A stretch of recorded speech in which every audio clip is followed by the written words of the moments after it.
good morning for many of you and good afternoon. It's great to see so many of you, old friends and new members of WIN today.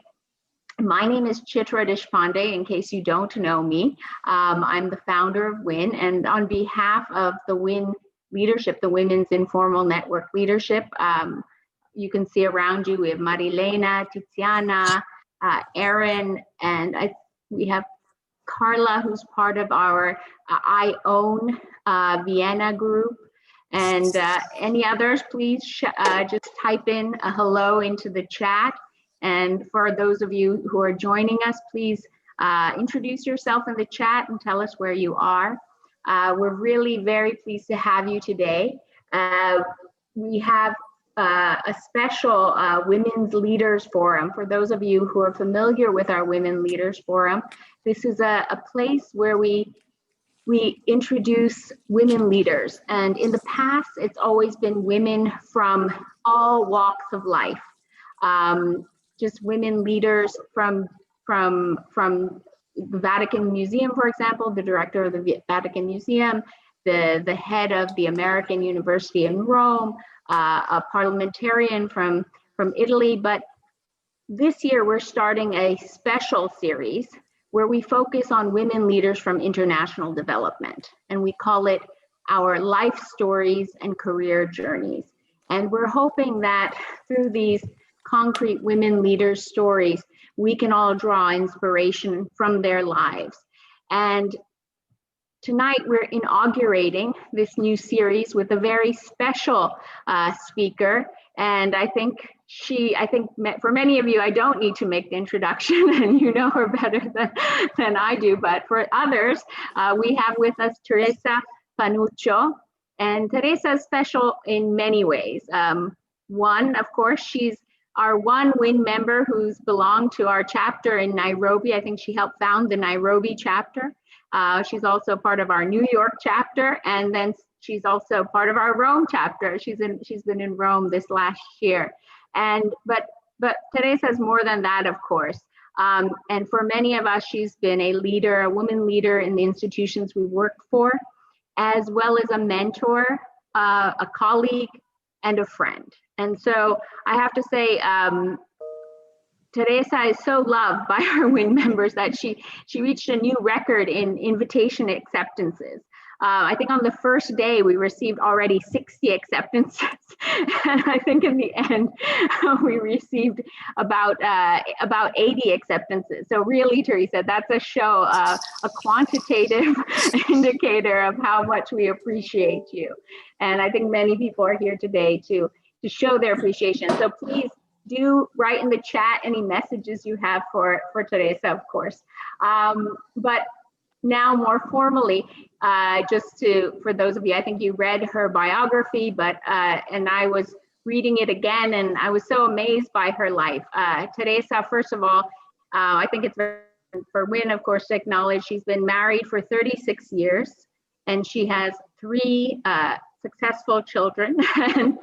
And in those 36 years, she also for 30 years served the United Nations, and 20 of those years in senior positions. Today, she is the senior advisor for the administrator of the UNDP, of the United Nations Development Program in New York. Prior to that, she was working in UNEP in Nairobi as the Director of Corporate Services. And of course, all of us in Rome remember her from being the Director of Administrative Services at both FAO and IFAD. Now, IFAD holds Theresa very dear to our hearts because she rose through the ranks in her 20-year career in IFAD, reaching the level of the director. And I think many of us in Rome also appreciate her also for her contribution to our lives more personally in establishing a daycare center, a creche for many of us, in IFAD. And then later when she moved to Rome, establishing one there. And that's changed the lives of of thousands of women over the years in Rome. So we really appreciate Theresa. So those of you who did not realize that your child is safe during the day and in the same building, and you're able to breastfeed him or her because of Theresa. So again, so much appreciation we have for you. But the purpose of today's meeting is to hear her life story from her. So without further ado, I'm going to pass the floor to Theresa, and I'll just repeat that we're recording it so that for those of you who could not join us, you can watch this recording on our YouTube channel and find inspiration afterwards, or also share with other colleagues.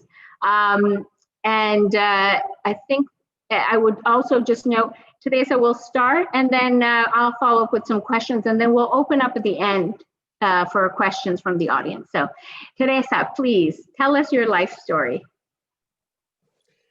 Wow, so that's quite an opening. Thank you, Chitra. It's so nice to see so many familiar faces here, and also others that I don't know, but thank you for being here, and thank you for wanting to connect and have this conversation, because I think that's what it's more about, is a conversation than anything else.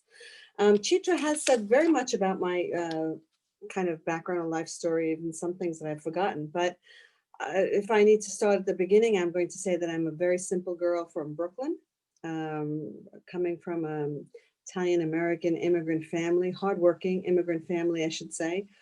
And I came to Rome for love, not for a job. I came to Rome for love, thinking I would stay a short while. And then, you know, after 30 years, there I was. I remember when I first came, I met another gal from Chicago, and she was, you know, saying to me that she was there for so many years in Italy. And I thought to myself, that's never going to be me, you know, and that's so very quickly, you know, you have to be careful what you say, because you'd soon be eating your words. But I decided to start working for a short time in Rome, and thinking always the plan was to go back to the US. And I you know, and we have to remember that, I'm sorry, I'm another generation, so there was no internet. I looked through the phone book, looking up anything that had international with it. And I knocked on the door of IFAD, and I got a job as starting as a research assistant in the policy division. And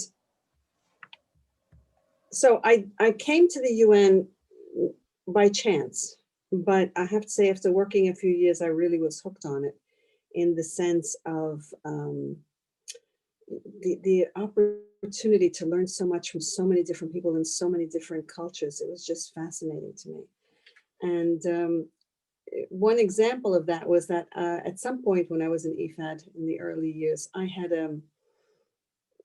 one of my, because I'll talk later about good bosses and bad bosses, but one of my good bosses, I thought he was very busy. I was very junior, and I would go in, I was reporting at that time to the assistant president, but it wasn't supposed to be. And I went in, I think he was a very busy man, and I just needed to, you know, tell him what I needed to tell him and move on. And he was like, how's your family?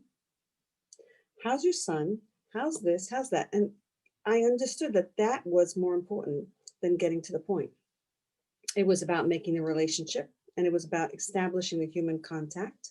And it wasn't just about getting to the point. So this was a different cultural point of view. So you had to understand the different cultures in order then to really be successful. Chitra, I'm going to go according to your cheat sheet with some of the questions that you wanted to raise. So I'll just go along that line. But I had an undergraduate degree in sociology and criminal justice, and I was, in fact, scheduled or due to go to law school, which I dropped out of 1 month before actually school started.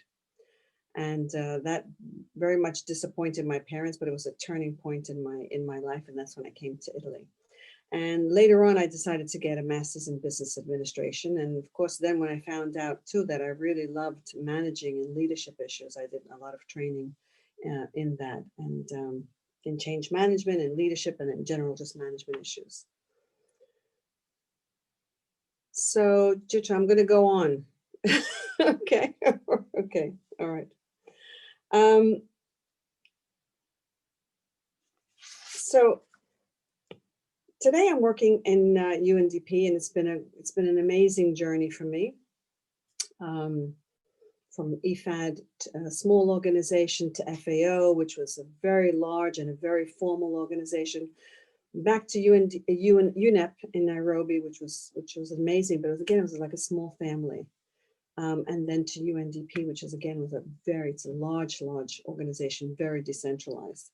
And here I'm working in a very close role in the executive office with the administrator.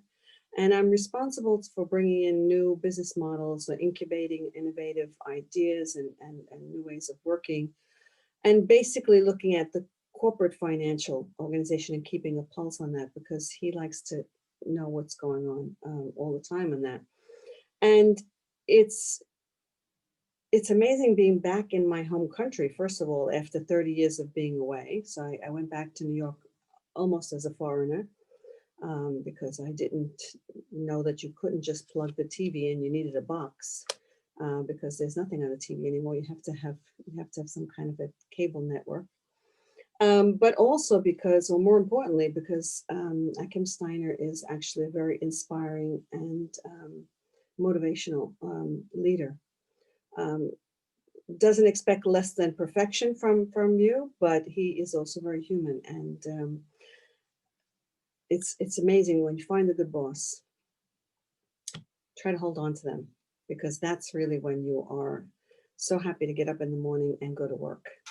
That's really the important thing. Having said that, in the UN, I haven't counted how many bosses I've had, but I can say that I've had more bad managers than good, because in the UN, at least until a few years ago, we promoted people from perhaps sometimes a technical background into a management background. And management in and of itself is a profession, or it's a technical area. Not everybody likes to do that. And I think one of the most important things about being a manager is that you have to like people, right? Because if you don't like people, you don't like dealing with them. And everybody has a problem or an issue or a point of view, and everybody rightly wants to be heard. They want to express their point of view or let you know what's going on. And you have to have time to listen to them. And you have to listen to them that they understand that you're actually listening to them. It's not just, it's not just something that you are doing because you're supposed to do, because they really are interested. So in those, that division of good bosses and bad bosses, I just want to say that even you can learn also very much from a person who's not a good manager. And let me see, because I made some notes on that one because I wanted to make sure that I said the right thing there. But in learning from a bad manager, what do you learn? You learn how not to manage people, what it is that not to do. And you also may learn from other strengths that they may give you. I worked for a very difficult man in my career in IFAD, and people might say, well, do you regret having stayed there for so long, for 8 years working with this person? I said, well, no, because I was taught rigor in analysis and in preparation of documents and speeches and whatnot that I was working on as a research assistant. He taught me the very important lesson of every day coming to the office as though you had an appointment with the president of IFAD, because he said, you never know when that's going to happen. And he taught me also, as I said before, how not to treat people. But it was, and after that, I have to say, after you go through a difficult experience, then anything after that is so easy, right? So, and I remember then I was offered something when after those, and they said to me, well, this other person is very, very difficult. Do you think you can handle it? And I said, look, I can do anything now. I mean, after that experience, nothing is difficult, but it was difficult when you're going through it. Chitra asked me, did you want to say something? Oh, no, go ahead. I was going to go ahead. I Okay. can ask you a question, but you have a question. you want to follow up? Yeah. I was gonna say one of the questions you had posed to me was, what was my favorite job so far, right? What was my favorite job? And I have to say, I had more than one favorite job. Once I understood that what my passion was and what I was good at, then I really enjoyed the job. So I started in policy work, and I started with statistics, and I started with research, and I really didn't like it. I would do it, but I really didn't like it. But once I realized that I liked managing projects, I like managing people, I like more than one job. So I was very happy.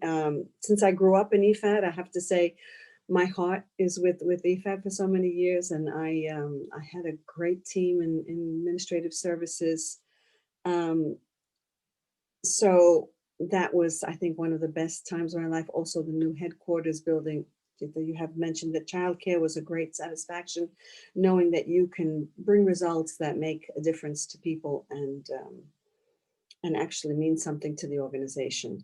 I think I equally enjoyed my time in FAO, even though it was challenging for many reasons, and I'll get to that, because it was also a change from, again, a small organization to a larger and formal organization.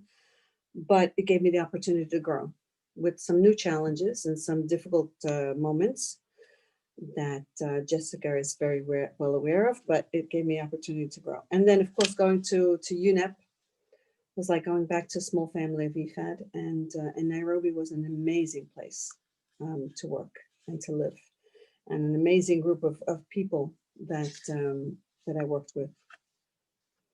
And so finally, now I'm enjoying the challenges of the UNDP, because I have a great boss, and I'm also able to bring, I think, some concrete results, and I'm working for an inspiring leader. So that's about, those are the different ways I've looked at all my jobs that I've worked with. And now maybe we can talk a bit about your family as well, because I find, I think many of us are working mothers as well, or managing family responsibilities, maybe elderly parents. And so that's a key question, So you managed to grow and have a family. So how did you balance your job with your family life? And you're also very active in other volunteer work, on boards, etc. How do you manage it? And I don't know, did it change over time? That's the key. I think that's the key. It changes over time, because at every point in your career, you have to decide, what are your priorities? So, and your priorities will be different depending on the point in your life that you're at, but you need to decide what your priorities are, and then focus on that, and focus on how to get the best.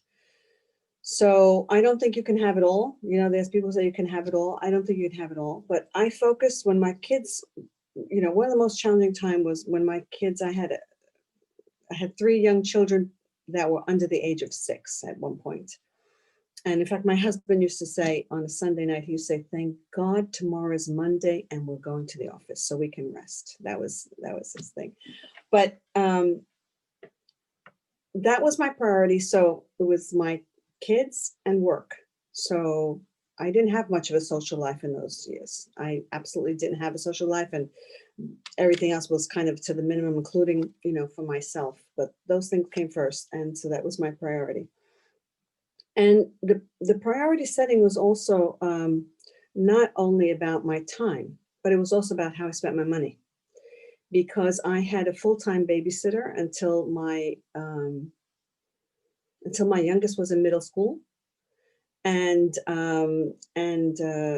also a full-time house help. So one would cook and clean, and the other one would just take care of the kids. And people used to say to me, "Aren't you wasting money? Because what does she do all day when the kids are at school?" And I don't care if she reads a newspaper, because the day that the kids are sick, she's there.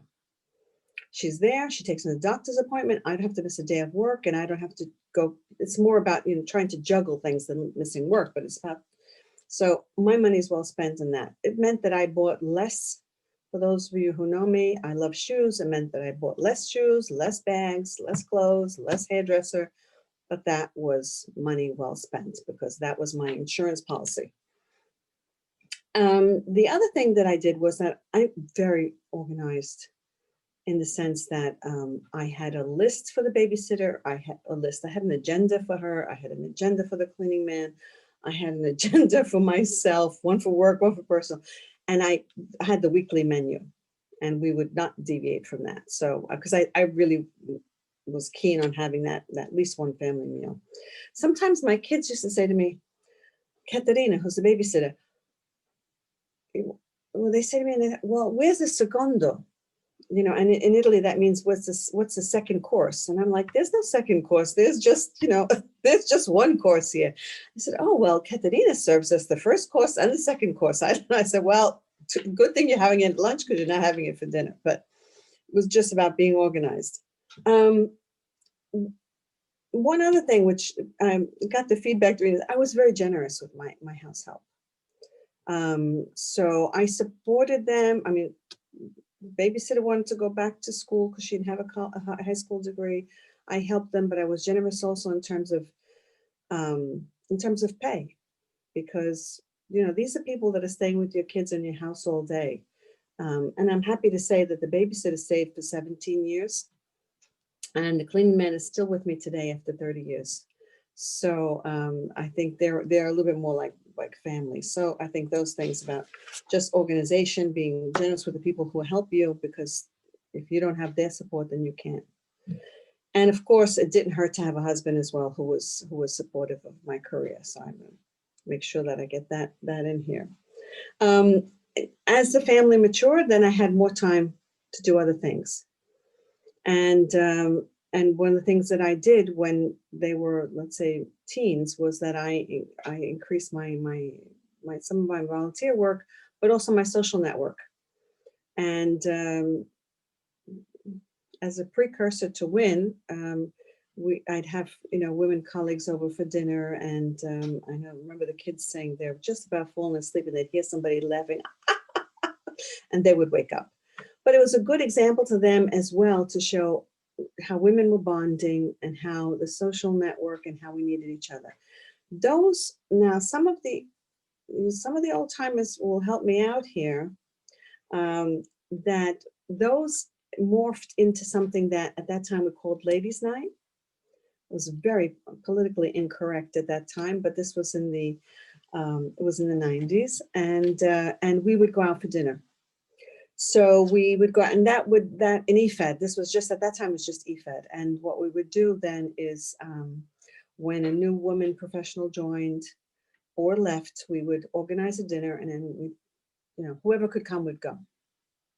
And in that organization, one of the things that I did was that after the first course, I insisted that everybody get up with their tableware and their glass and change seat. And they had to change seat to sit next to someone they didn't know. So that this became a real networking.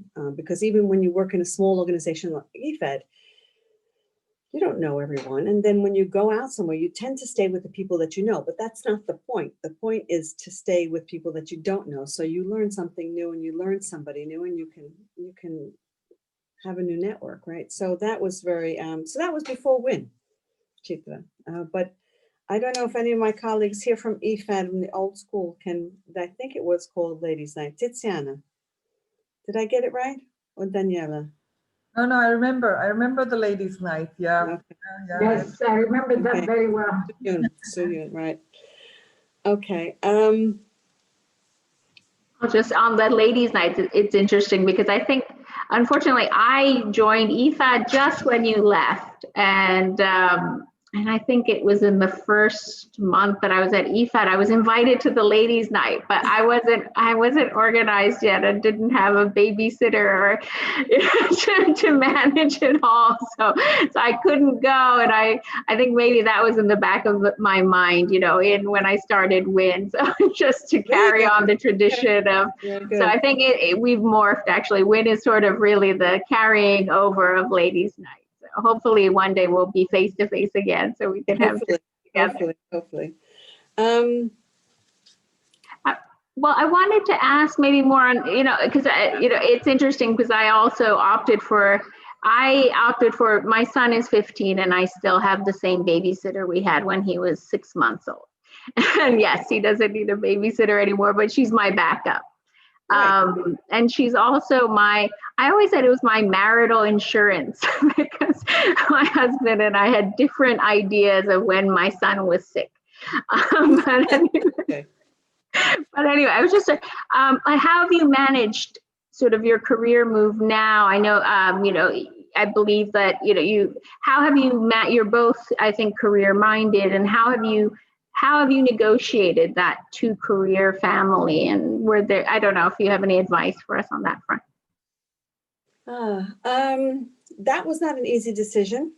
In everybody's career, things change at a certain point, in the organization or in your work or in your job. And I knew that a change was coming around to FAO. And so I thought, okay, it's time that I look for something myself. And I had always wanted, this is one of the things which I had always wanted to go to the field or outside of Europe. And the opportunity came to go to UNDP in Nairobi. And apart from thinking very much that the job was very interesting because it was broader than what I had done at IFAD or FAO, because it was a small organization, so the responsibilities were broader. And because Akim Steiner was the head of the organization at that point, but I always wanted to go outside. So again, it was a tough negotiation. My husband was not happy. My husband was not happy that I went.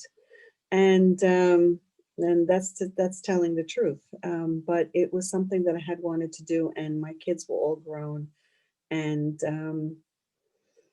that's what it was. He didn't want to come, so we decided, okay, this is what we're going to do. And I think it's okay. And I think if one looks at it from the point of view of saying, okay, well, is it better that I didn't do it because, my husband wouldn't have been happy with it, then I would have been unhappy and had that, it stays with you. Instead of, it was, I think, 2 of the best years of my career. And I really encourage anyone who has the opportunity to go out and live in another country. It is a very good experience. It's not easy. And, Chitra, to your question also about some of the greatest hurdles, besides the bad bosses hurdles, but going to live on my own at 55 in a foreign country and drive on the other side of the road was a great challenge.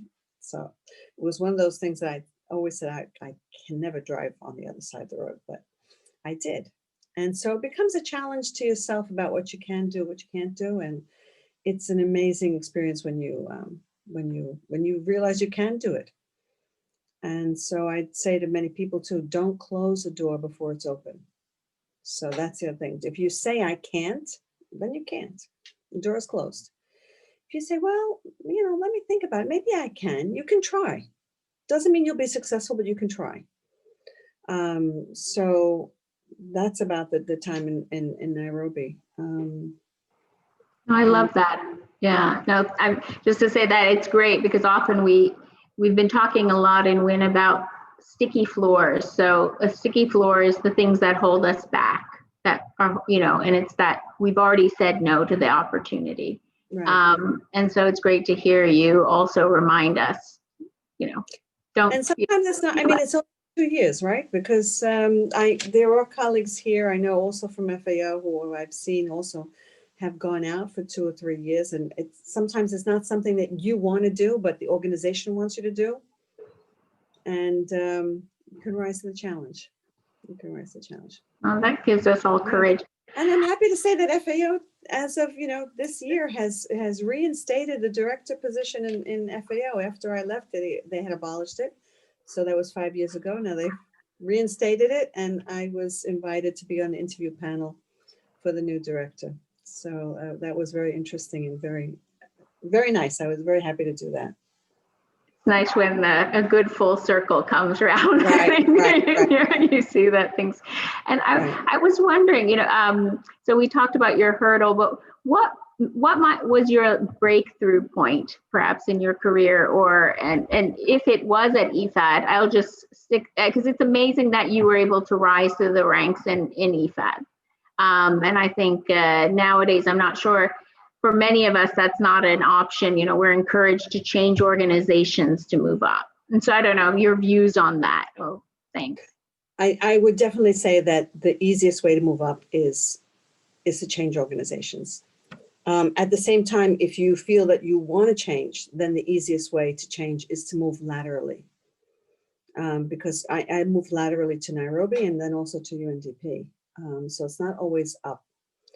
So a lateral move also is good to give you that background and to start you in a new organization. I think, yes, things have changed, and sometimes organizations feel that when they hire people, they like to look more outside than inside. So it is what it is. It is what it is. So it's not always easy to move up in an organization, especially a small one like IFAD. But I have to say, in IFAD, I had the opportunity of working in different divisions, from policy to the secretary's office, and then to administrative services. And actually, at the time, then the head of personnel could not believe that I went to administrative services on a lateral move. It was not a director when I went; it was a P5. So I went on a lateral move, and they couldn't believe that I really wanted that job, but I really did. I really did. So I think my breakthrough moment was I realized that I liked managing projects, people, and on the administrative side. I had that similar difficult supervisor that I had early in years. He said something to me like, "You'll go to count paper toilet rolls or toilet paper rolls by going to administration. So that's not a worthy job, because you're really just counting toilet paper rolls." But that didn't discourage me at that time. I had other challenges, not besides difficult bosses and living through them or succeeding despite that. But also, I mean, when I went to FAO, I had a very serious situation in which the deputy went through on an attack to discredit me and to actively work against me, spreading rumors and undermining me, because she wasn't selected for the job. So it was a very tough period to go into a new organization and have that at the same time. So on that lesson learned, I just want to say that it was very important to immediately establish a network in the organization of my peers to bring some results, and also to just keep above the fray, not to go down to the level of fighting in the mud, because you just get dirty when you fight in the mud. So that eventually worked out, but it was a really tough period, and it was a tough exercise to rise out of. But I had a lot of, and this is just, there's an example about, I say to a lot of people, they might have heard that, about what goes around comes around. So you give out good, it comes back to you. You give out bad, and I think it comes back to you as well. And it just so happened that this person had done a lot of negative things to a lot of people, and a lot of people were very happy to help me on the legal side and otherwise, because this person had just been so negative to so many people in the organization. So I was really, I really benefited from the support of so many people at that time. Yeah. Well, that's great. Yeah, and some of us also call that karma. Yeah, exactly. But thanks for sharing that, because I think that's so, it's not easy to share. That's very difficult when someone is actively, trying to attack your character. And I think, unfortunately, that happens too much in in the UN, and unfortunately it's often a woman against a woman. And so again, that's another reason why we have WIN, so we don't do that and that we support each other. It's part of the idea. But I wanted to just also ask you, also, I'm curious, you know, you've had such a long career in the United Nations, and you've done so many different things, and it seems like the path, you know, you're very clear in your path. But is there anything you would have done differently in this period in your career if you could do it differently? I think I would have taken an opportunity to go to the field earlier, but when my children were young, I couldn't do that. But a little bit later on, when they were grown, I think I would have done that, because 2 years was probably not enough for me. I would definitely go back if I could. That is one thing. The other thing is that I learned a lesson from also a very good boss that I had at one point in IFAD, and she gave me a negative evaluation one year, myself and another director, because we were infighting. We were in the same team, and we were not very happy with each other. So we were just kind of negative all the time. And I was like, I was shocked, because I, you know, thought I did a great job that year. But she said, well, great job doesn't matter if you guys are fighting, and you're setting a really bad example for your team. And I will forever be grateful to her for that, because it really helped me understand that when you're on a team, you have to support the team, you have to support the team members, and you have to show a unified front. Then differences can be worked out. But this back and forth kind of nasty email stuff, it's just not going to work. It's not going to work, and it's not beneficial to yourself, to the team, to the organization, to your staff, to anyone. So I thought that was a good, and I wish I would have gotten that lesson earlier, I have to say. So that was something that I take with me. Again, the lesson is be a team player and just rise above. And whenever you feel like writing a nasty email, just sit on your hands until the day passes and wait. And then, you know, instead do it with a positive note. You know? Yeah, no, I love it. Anyway, I'm feeling so inspired, but and I know what I've taken away from this great talk, but I'll just ask my last question, which is, what advice would you give to young women today? Okay. So some of these things, some of these short tidbits are may seem very banal or very superficial, but just bear with me, because I think they're really important, and I think they've really helped me. Be generous with your praise, be kind, and try to smile. Because, you know, if you do an example and walk down the hallway, if you smile at everybody, they will smile back at you. They cannot look at you and not smile if you're smiling at them. And it's contagious, and it just helps ease tension and bring some harmony. There's nothing better if you're a manager, or even if you're not a manager, is to give someone praise. I mean, they've done studies after studies to show that people would prefer to be recognized for their good work rather than getting a raise. So that's how important feedback, positive feedback is. And that doesn't mean you have to lie about something, but you can always find something good to say.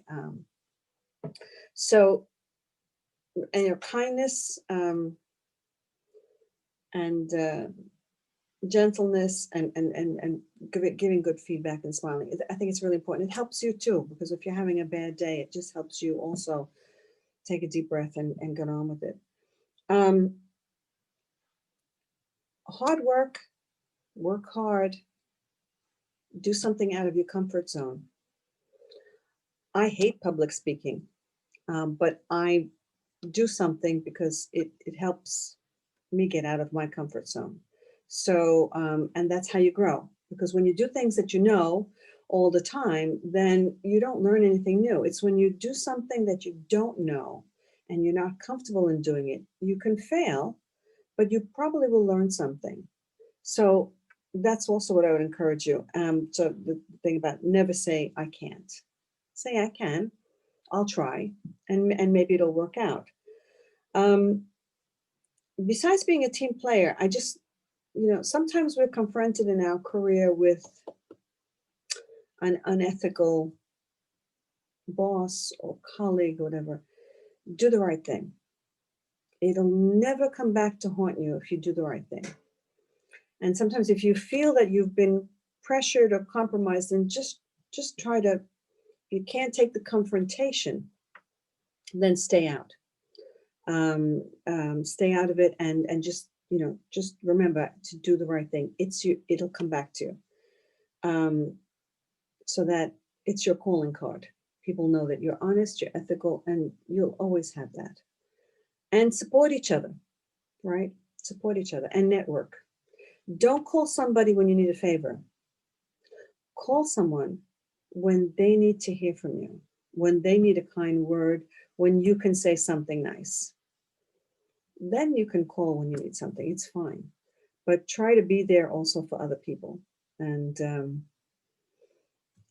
look for opportunities, and don't be afraid of applying.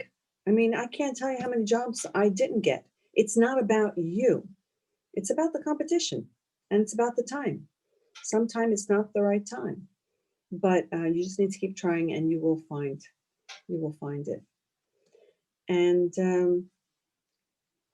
that's about it, I guess. I don't know. Happy to have, if anybody has any particular question, I'm happy to have whatever I can say. I hope it's been wonderful. I've not been bored, and No. see so many of you. Theresa, really, thank you. Put on my glasses now, so I make sure I see everybody there. Yeah. Just to say thank you. You've been so inspirational. Oh, Lisa Svensson, hi. Okay, hi, nice to see you. Daniela Cuneo, okay.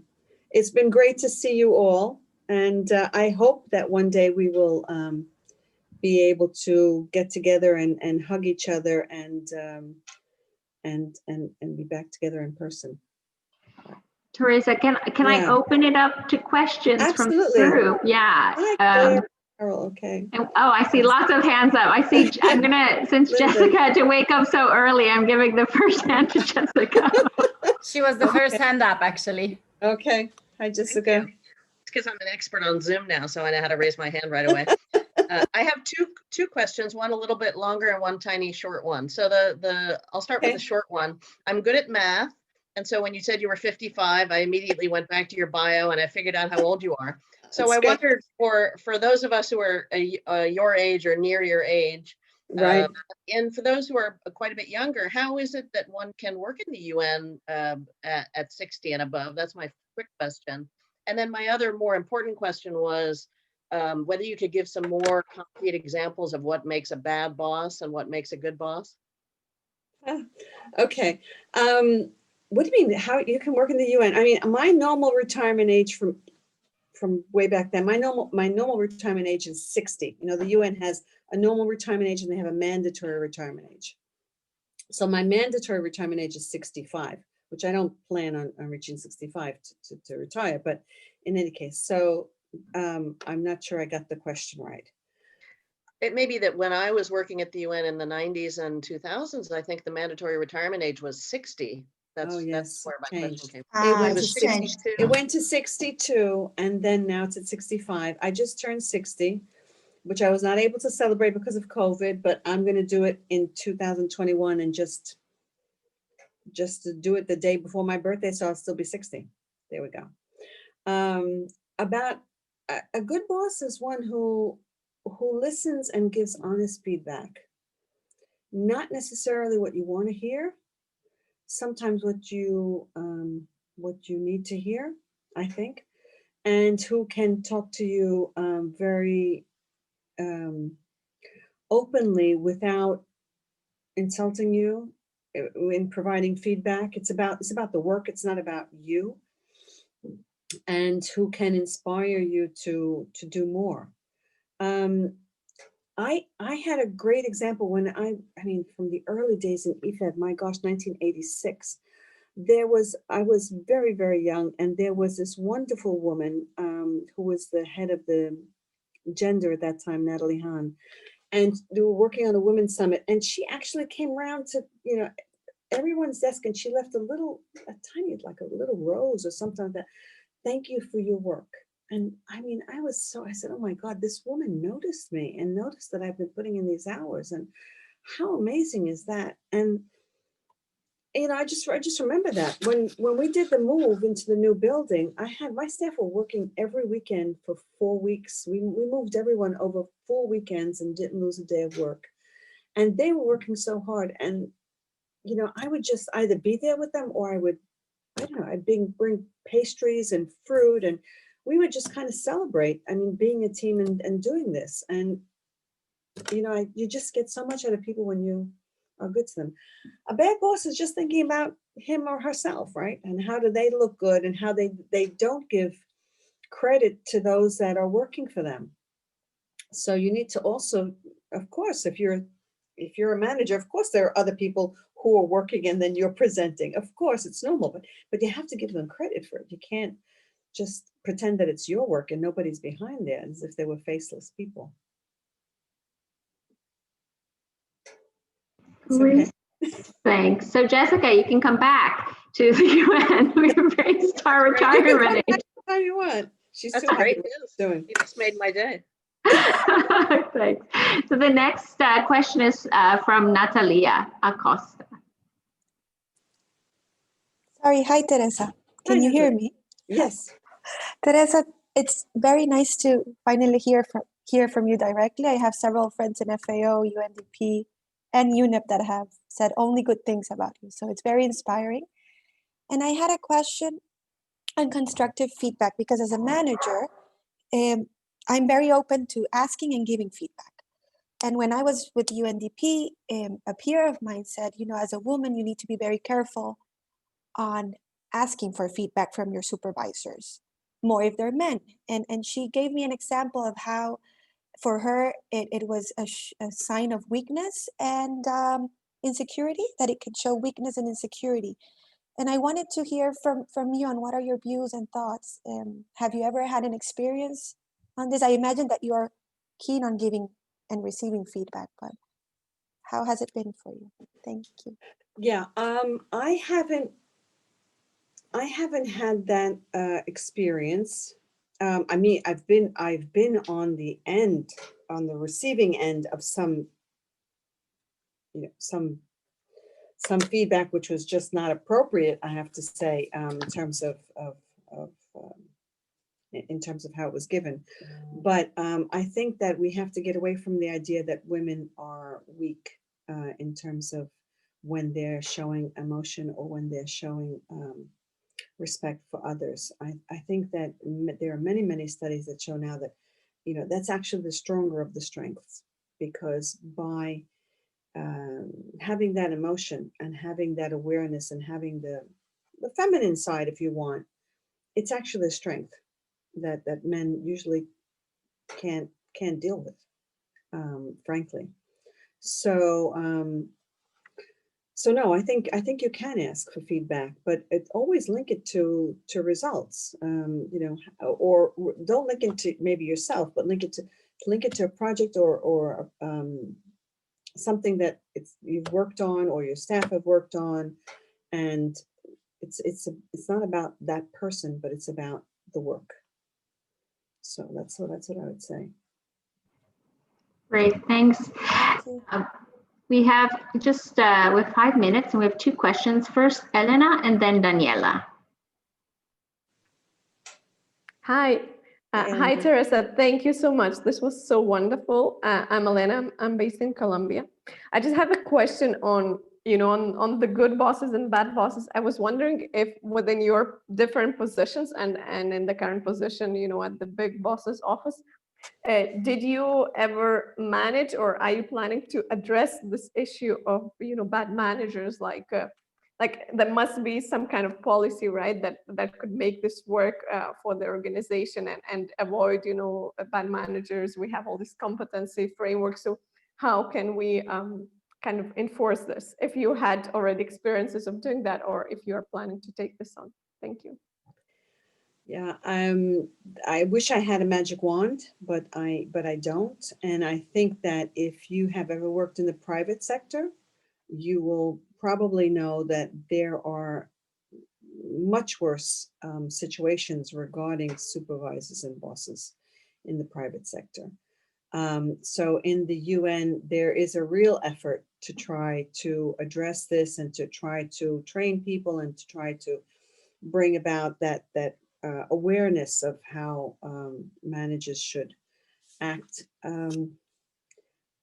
I don't think that there is a grand project to improve management skills. I think every organization goes through a period where they are looking for how to train their staff and how to grow people and how to promote people that also have management experience. That has changed quite a bit from the time when I was kind of growing up.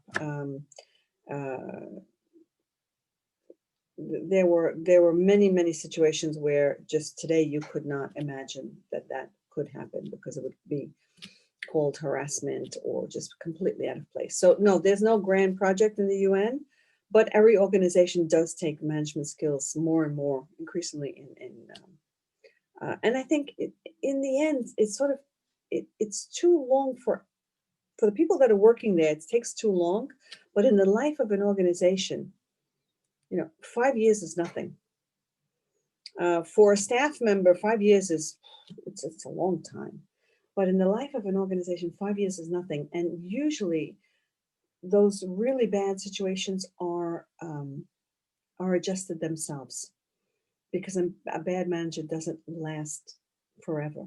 That's the other thing to remember. It just does not last forever, whereas your career lasts much longer. Thanks for that perspective, Teresa. We have Daniela Cunio and then Svetlana. So, and if, not sure if we'll have more time for them, so. Thank you, Daniela Cuneo from IFAD room. Teresa, I'm so happy to see you, at least on screen. We spent so many times together at IFAD. And I think Theresa forgot something in her self-assessment that is about being strong. I've never seen Theresa down. Even those days at FAO that were very difficult for her, I still remember our lunch.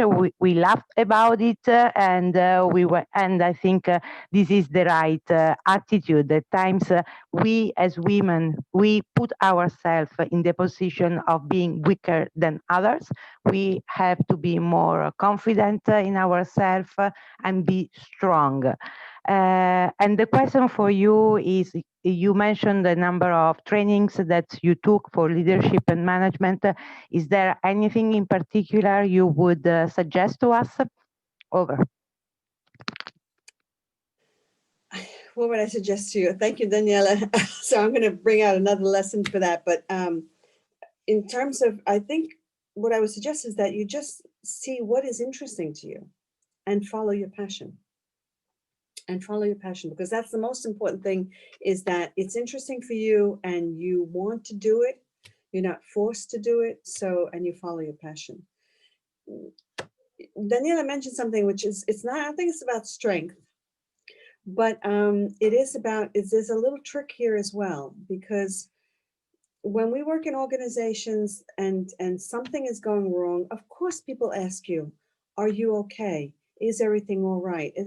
And it's really important for you to smile and to laugh and to also sometimes just play down some things. And because otherwise we go in a downward spiral.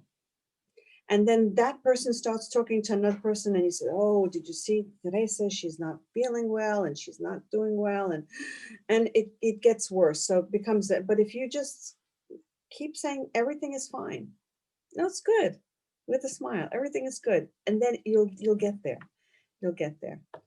I think Tina might also remember this from some difficult moments at FAO too, because when the team sees you also as a leader worried or upset, then they get worried. It's just natural. Then they get worried. So you have to also try just also not only for yourself, but also for the team to be reassuring. It'll be fine. Things are working out. You get through it, because otherwise it becomes a downward spiral for everybody. Yeah. Thank you, Daniela. Svetlana. Hi, Svetlana. Everybody. Hi, Teresa. I know you still identify a lot with IFAD and FAO, but you're in UNDP now. Yes. And I work in UNDP as well, for everyone who don't know me. But, and I just wanted to thank you for being so generous with your knowledge and your passion today.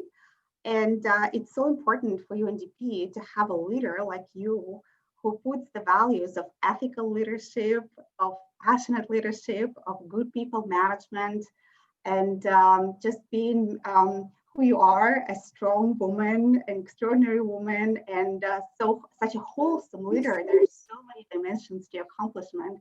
You're a great professional, your mother, your wife, and it's just so amazing that you're modeling these values for us at this level. And I'm just so inspired by you, and thank you very much. You make such a difference. Thank you. We'll see. We'll have a coffee when we're back in New York. We'll have a coffee. Okay. All right. Thank you. So Teresa, we have one more question, I think, if you have time. It's already 6:32, but if you can.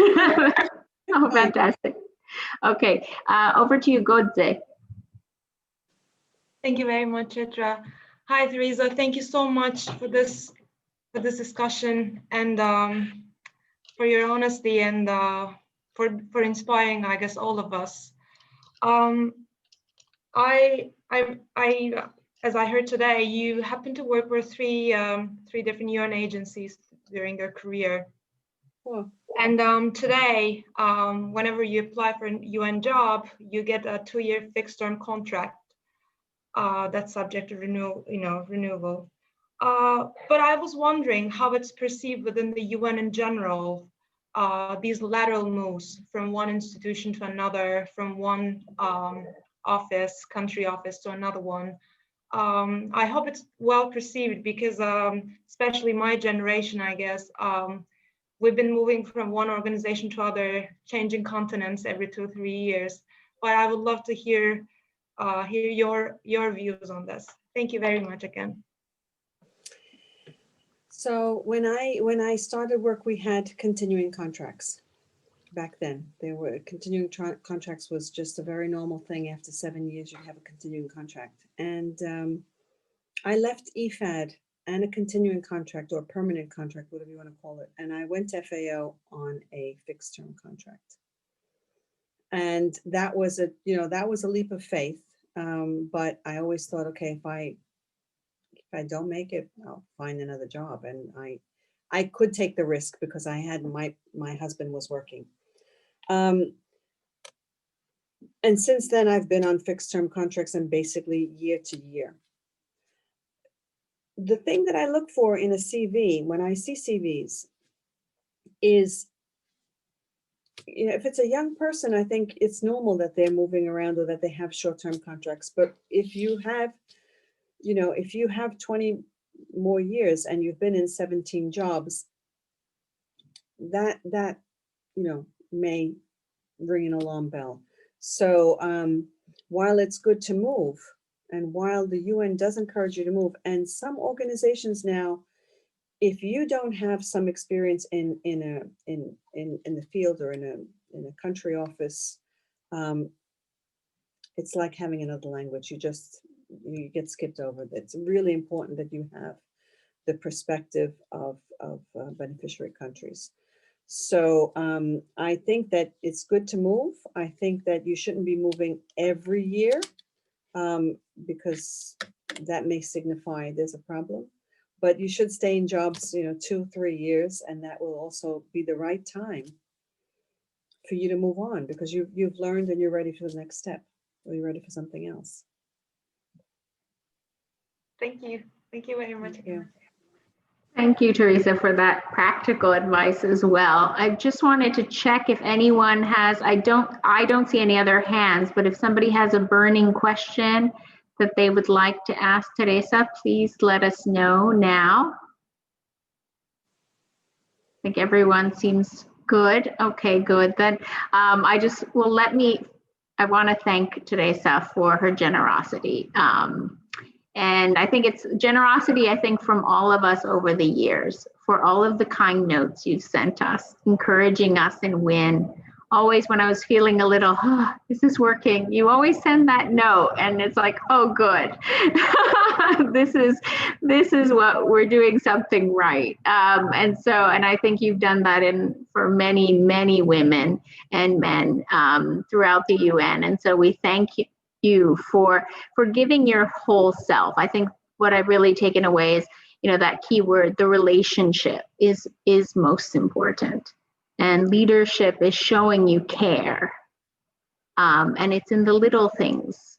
And it's being honest. So yeah, not always complimenting someone, but praising them when praises, but giving honest feedback because you care.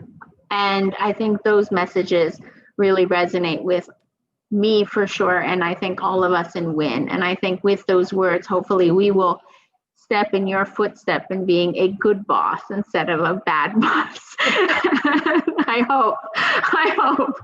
But on that note, I want to thank you, and I want to ask everyone to unmute yourselves.